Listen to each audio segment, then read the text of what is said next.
노아가 이제 그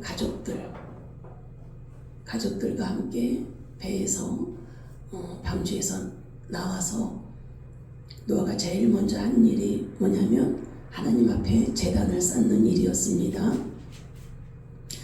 그리고 나서 오늘 본문 말씀 9장인데요. 하나님께서 이렇게 말씀하십니다. 노아에게 하나님이 이러한 축복의 메시지를 주시는데요. 우리 1절 한번 읽어볼까요? 하나님이 노아와 그 아들들에게 복을 주시며 그들에게 이르시되 생육하고 번성하여 땅에 충만하라. 여러분, 방주에서 노아가 딱 나오니까 어떻게 됐겠어요? 세상이 다 쓸어버리고 나니까 그 상황이 폐허가 됐죠. 폐허. 죽은 시체들 물에 둥둥 떠다녔던, 그리고 나무들, 그쵸? 집 짓고 살았던 그런 집들도 다 뭉개져 있었을 거 아니에요.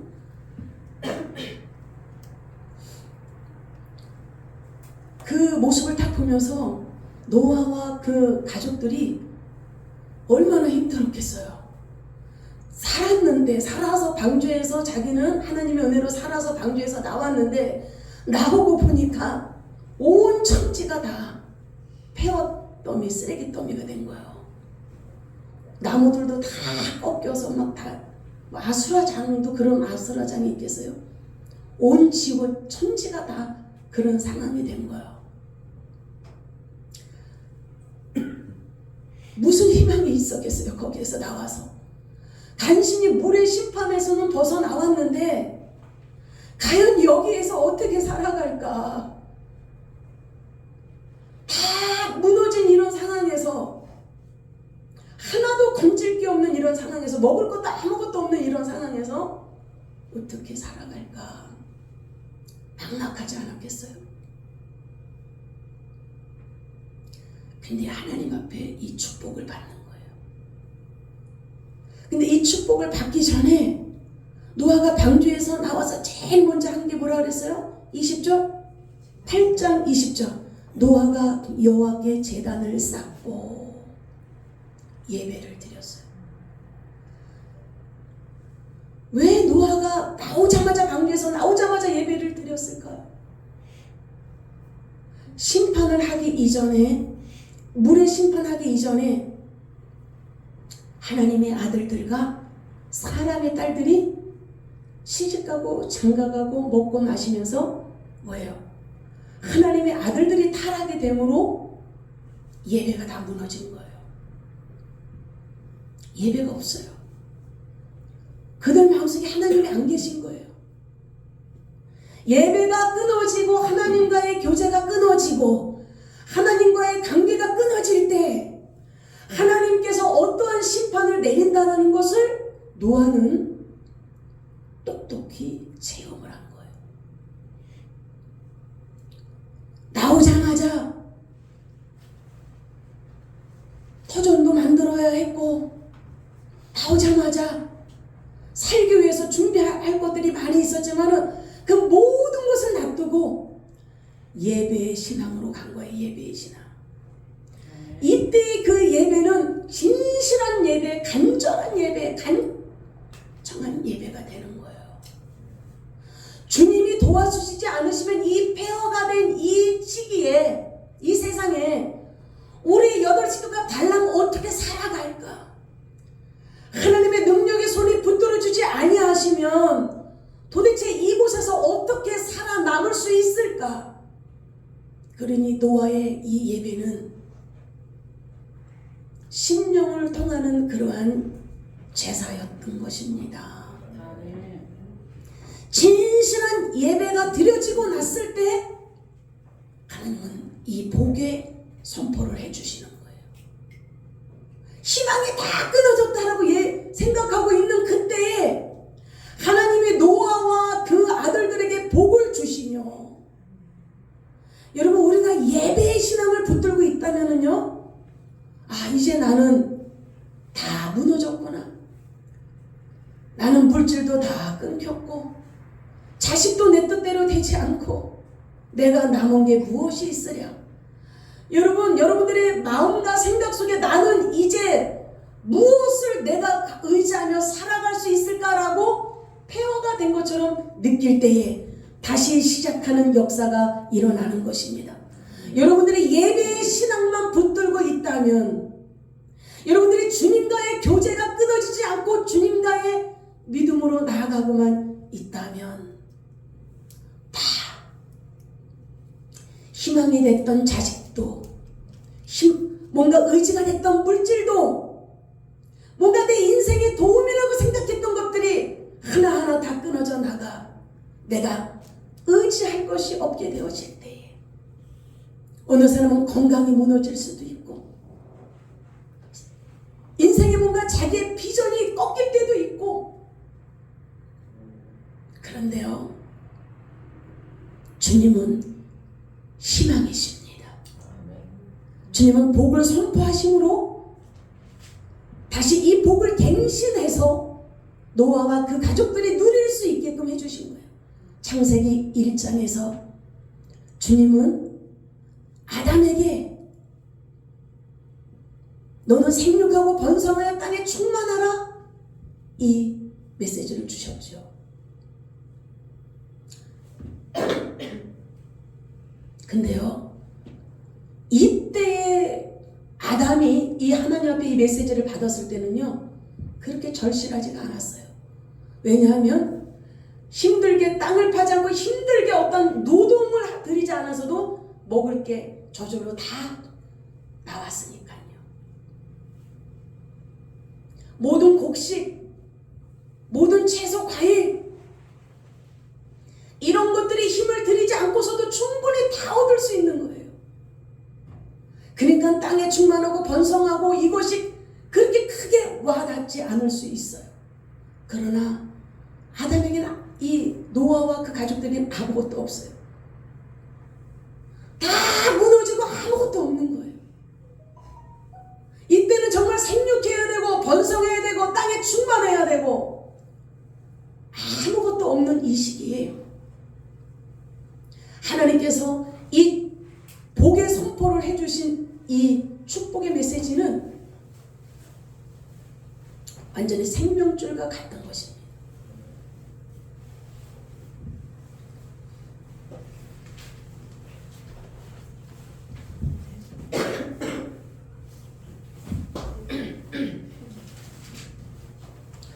자, 2절 한번 볼까요? 땅의 모든 짐승과 공중의 모든 새와 땅에 기는 모든 것과 바다의 모든 물고기가 너희를 두려워하며 너희를 무서워하리니 이것들은 너희의 손에 붙였음이니라.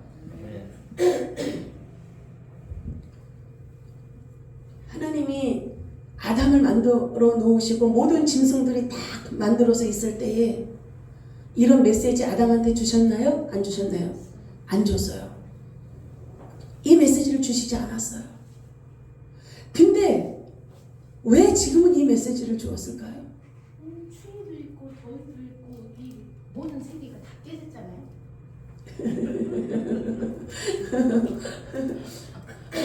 살 수가 없으니까 최소한. 땅의 모든 짐승과 공중의 모든 새와 땅에 기는 모든 것과 바다의 모든 물고기가 너희를 두려워하며 너희를 무서워하느니 이것들은 너희의 손에 붙였음이라. 왜 이 말씀을 왜 아담에게 창조하셨 맨 처음에는 이 얘기가 없다가 왜 지금은 홍수 이후에 하나님께서 왜 노아에게 이 말씀을 하셨을까?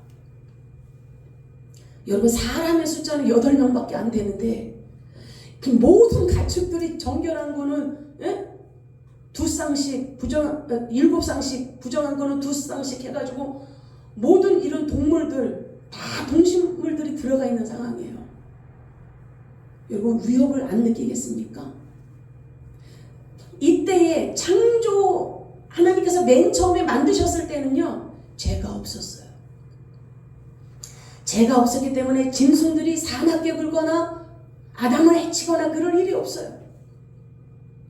죄가 들어와서 모든 하나님이 심판을 하실 지경까지 온 이 가운데에 이 짐승들이 볼 때 이 하나님과 인간의 관계도 깨졌고 짐승과 사람의 관계도 깨졌고 자연과 인간의 관계도 다 깨진 거예요.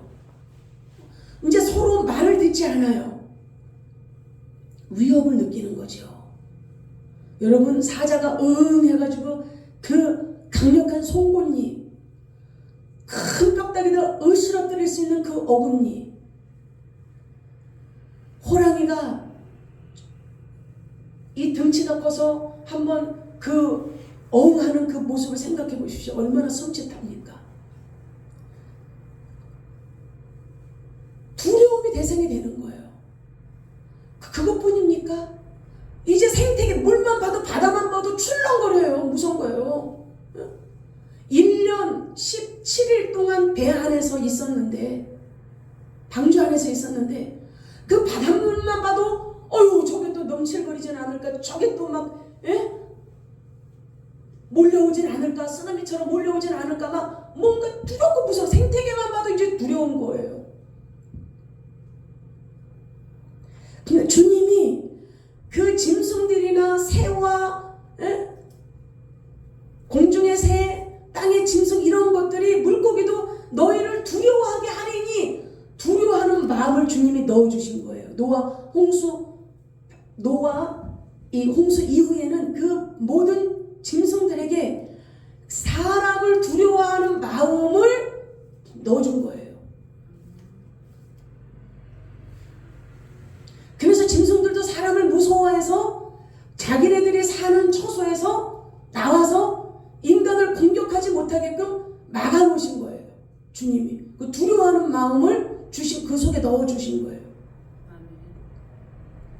그러니까 뱀도 사람이 있으면 피해가요. 사람 없는 쪽으로. 근데 막다른 골목이라든가 막 부지 중에 어쩔 수 없는 사람이 무는 거예요. 자기가 위협을 느끼니까 물어버리는 거예요. 그래서 이 노아와 이 가족들은요, 일단 이 심령적으로 너무 그 충격을 받은 거예요. 이 모든 사람들이 다 죽임을 당했고, 떼죽음을 당했고, 모든 것들이 다 폐허가 되고, 그런 충격이 자기가 구원은 받았지만은 이 어떤 그 트라우마가 남는 거예요. 트라우마가 남을 수밖에 없는 거예요. 놀랄 수 있고 무서울 수 있는 거예요. 그래서 주님이 그들의 마음을 지금 안정시켜 주시는 거예요.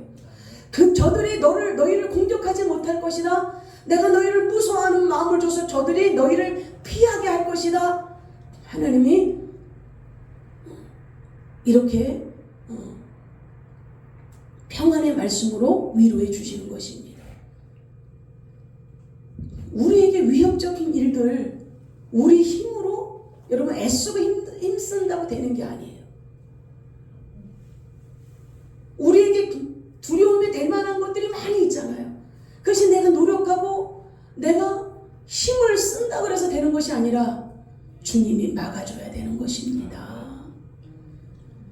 주님이 우리가 두려움이 될 만한 것들을 주님이 처분해 주셔야 되는 거예요. 모든 해결의 능력이 사람에게 있는 것이 아니라 하나님께 있는 것입니다. 근데 인간은 자기가 할 수 있는 거는 이야기 다 해봐요. 하나님을 먼저 의지하는 것이 아니라 이렇게도 해보고 저렇게도 해보고 자기가 살아왔던 경험, 또 들어왔던 지식, 또 여러 가지로 알게 된 그런 정보, 이런 것들을 다 사용해서 해보는 거야. 그렇다고 우리에게 오는 두려움이 막아지는 것이 아니라 주님이 우리의 방패가 되어 주셔야 되는 것입니다.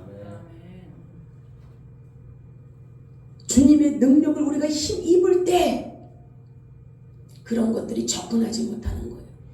악한 어둠의 원수에게 저들을 공격하지 말라고 주님의 메시지가 선포될 때 우리를 해야 할 권세는 아무것도 없습니다. 주님이 우리를 지켜주시면 그 어떤 것도 우리를 공격할 권세가 없다라는 거예요.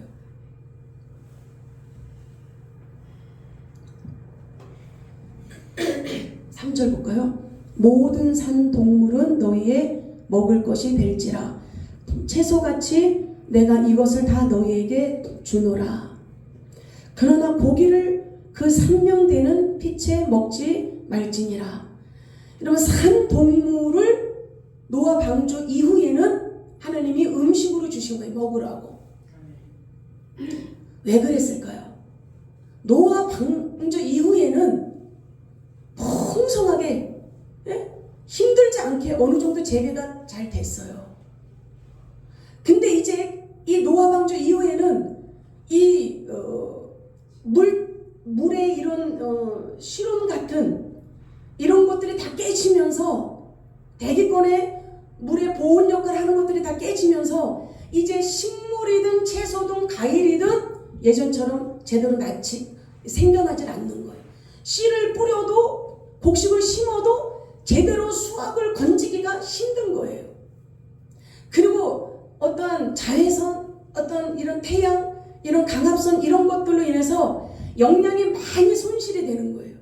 그래서 노아 방주 이후에는 이전에는 1000년 가까이 살다가 뭐 100세 수명이 엄청 줄어드는 것을 볼 수 있잖아요.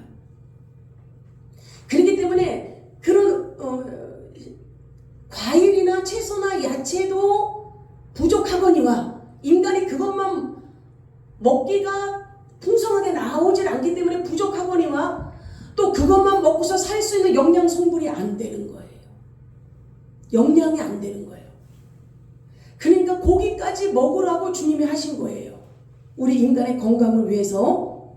근데 산동물을 먹으라. 왜? 죽은 거는 여러 가지 오염이 될 수가 있어요. 죽은 그런 사체 동물들은 피라든지 그 속에 세균이라든지 이런 걸로 인해서 사람이 어떤 바이러스 이런 것들이 걸릴 수 있기 때문에 산 동물, 살아있는 것을 먹으라고 허락하신 거예요. 근데 사절 보면 그러나 고기를 그 생명되는 피채는 먹지 말아라. 피까지 먹지 말라는 거예요. 그거는 뭐예요? 생명을 남용하지 말라. 짐승을 먹을 거리로 너희들에게 주었지만은 우습게, 짐승 죽이는 것을 우습게 생각해서 그냥 마구잡이로 죽여대고 꼭 먹어야 할 필요도 없는데 그냥 죽이고 이런 짓을 하지 말라는 거예요. 동식물들도 하나님이 다 사랑하시는 거예요. 왜냐하면 다 하나님이 창조하시고 하나님이 만드신 거기 때문에 하나님이 다 소중히 여기신다라는 거예요.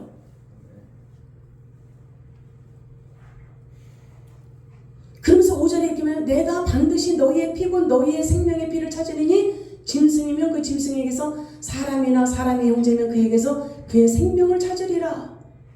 다른 사람의 피를 흘리면 그 사람의 피를 흘릴 것이니 이는 하나님이 자기 형상대로 사람을 지으셨음이니라. 짐승을 막 죽이다 보면은 지금은 우리는 닭이든 소고기, 돼지고기든 다 잡아놓은 거 우리는 사다 먹으니까 피를 안 흘리지만 그 옛날에는 닭이니 뭐니 막 다 잡고 했잖아요, 집에서. 근데 어떤 사람은 개를 때려서 이게 죽이는 거예요. 이제 그 동네 잔치물 할 때 이렇게 식용으로 먹으려고 하는데 왜 때려서 죽이냐? 그게 맛있대라는 거예요. 때려서 죽이면 고기가 야들야들해지면서 이게 훨씬 더 맛있기 때문에 때려서 죽여가지고 그렇게 먹는다는 거예요. 그래서 이 개를 때려서 죽이는 그렇게 먹는 사람들이 있었어요. 지금은 없겠지요. 근데요, 그 죄악입니다. 짐승을요, 하나님이 인간의 죄를 대신해서 구약시대 때 짐승을 죽일 때도요, 절대 그렇게 단숨에 칼을 이 목에 단숨에 구워서 단숨에 죽였어요. 고통을 느끼게 그렇게 인간이 잔인한 겁니다. 하나님은 그것을 그냥 용납하지 않으셔요. 그들은 알지 못하고 그런 행위를 했겠지만 그 잔인함 속에서 그들이 짐승을 그렇게 했을지라도 여러분 그 죄값을 여러분 받습니다. 받아요. 우리 먹기 위해서, 건강을 위해서 짐승을 잡아서 먹으라고 주님이 했지만은 이유 없이 몽둥이로 막 때리고 장난삼아 이유 없이 귀 자르고 이렇게 막 그런 뉴스도 가끔씩 나오잖아요. 꼬리 자르고 짐승들 귀 하나 잘라내고 이유 없이 그 몸을 하나님이 징벌하십니다. 말 못하는 짐승이더라도요, 먹으라고 건강을 위해서 먹을 때는 우리가 잡아서 먹을 수 있게끔 하나님이 허락하신 거지만 그 이상의 이유도 없이 짐승을 괴롭힌다는 것은 하나님의 법에 어긋난 거예요. 생명을 남용하지 말라는 거예요. 그리고 짐승을 막 죽이다 보면은 어떻게 되겠어요? 사람도 쉽게 죽일 수가 있게 되는 거예요. 조금 기분 나쁘면 이게 짐승을 막 죽이다 보면은 막 도구 가지고도 사람을 해치려고 이렇게 격분해가지고 그럴 수 있잖아요. 그러니까 하나님이 이 법을 내리신 거예요. 응? 다른 사람이 피를 흘리면 그 사람의 피도 흘릴 것이니 죽이라는 것입니다. 그때는 무슨 대통령이 있고 무슨 법이 있는 게 아니잖아요. 이 시기에는. 그러나 그 사람이 보복하게끔 누군가가 고의적으로 사람을 죽였어요. 그럼 그 집안에서 그를 죽이라는 거예요. 그를 피를 흘렸기 때문에 그를 똑같이 죽이라는 것입니다. 근데 만약에 실수로 죽였어요. 나무를 자르다가 도끼를 들고 나무를 자르는데 갑자기 도끼날이 팍 튀어가지고 옆에 있는 사람을 치어서 죽인 거예요.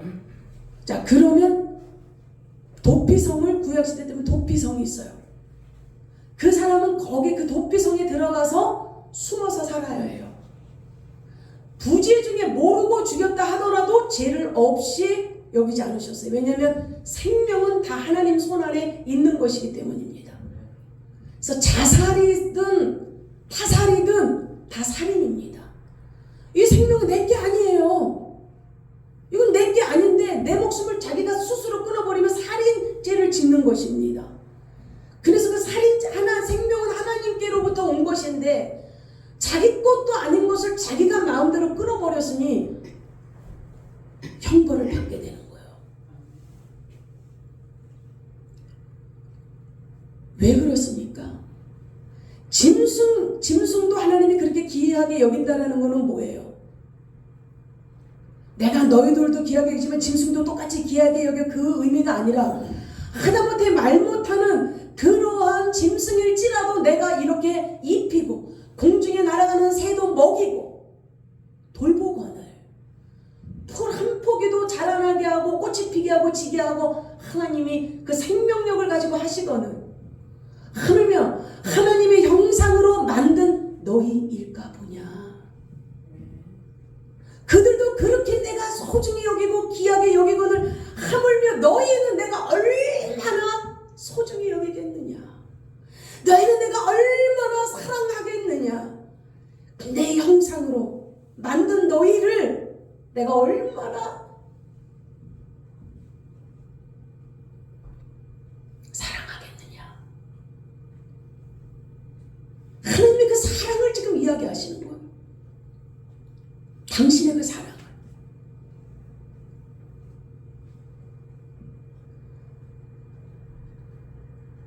그러면서 하나님께서는 노아에게 그 9절 보면 내가 내 언약을 너희와 너희 후손과 너희와 함께한 모든 생명 곧 너희와 함께한 새와 가축과 땅의 모든 생물에게 세우리니 방주에서 나온 모든 것 곧 땅의 모든 짐승에게니라.